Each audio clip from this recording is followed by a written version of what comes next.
do these things without full stats. You know, so. Yeah, it takes a minute to get those printed.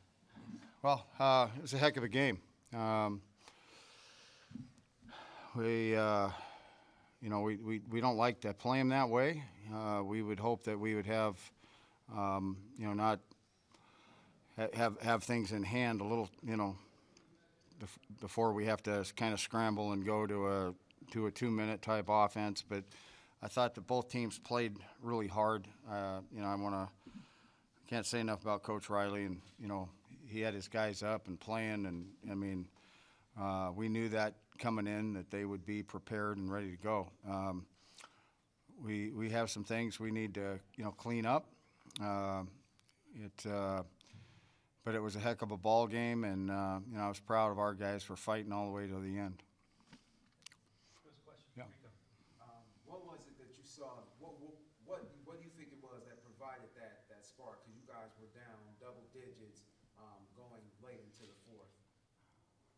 The spark to keep going, or Yeah. Well, these guys are competitive. They're going to play, man. I mean, it's. I tell you what, if there's time on the clock, they're going to play. They're going to play hard, and they in this league, there's always not always, but there's more scenarios where you can have a chance to catch up, and we took advantage of a couple of those, but it's just a matter of one guy making a play, and then it kind of like catches fire, and that's what happened in the fourth quarter, I think.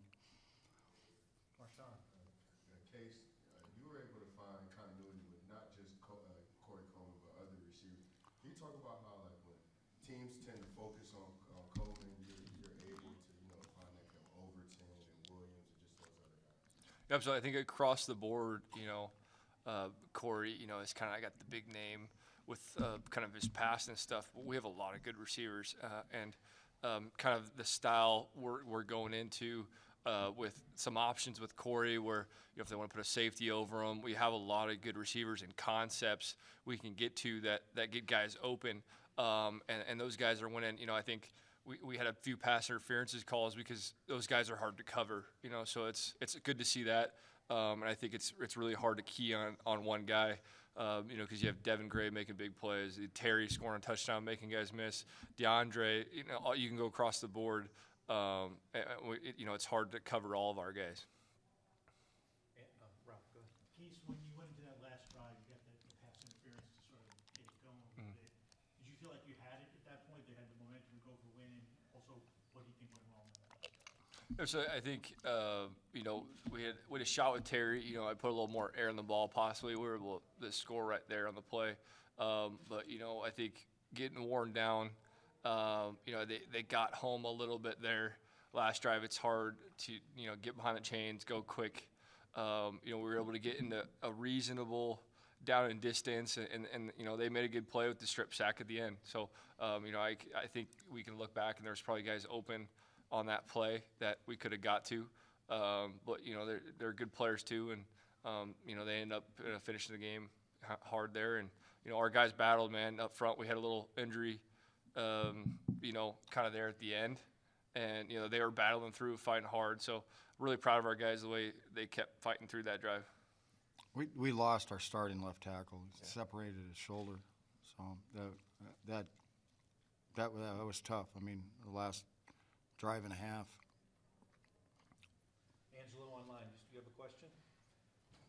Yeah, thank you, Jim. This is for Case. Case, you take a beating, especially later in the game. You were really taking some shots there, but you had this uncanny way of keeping yourself focused at this high threshold for the punishment, and you throw your body around when it's time to gain the line, like no other quarterback does. Can you talk about how you were able to get past the beating that you take sometimes? Yeah, I think the guys look to me to steer the ship. As a quarterback, you're the guy out there, making all the calls and all that stuff. So if I'm sitting there complaining, tired, hurt, I can battle through nicks and bruises and stuff like that. I think it inspires the guys to keep fighting through what they're going through, because I know they're in the trenches working for me, So the least I can do is work hard for them and continue to battle. You know, like I keep saying it, but I'm really proud of the offense of not giving up there. You know, I think we got punched in the mouth a couple of times. You know, once on the opener kickoff, we responded. You know, we get down a couple of scores late in the game, and we respond. So really proud of our group, and we just got to keep rolling, learn from it, and go to next week. I'm sure the disappointment of not being able to lock the playoff berth is there, but is that kind of overtaken by the fact that you're now going into a game next week that's still winning in?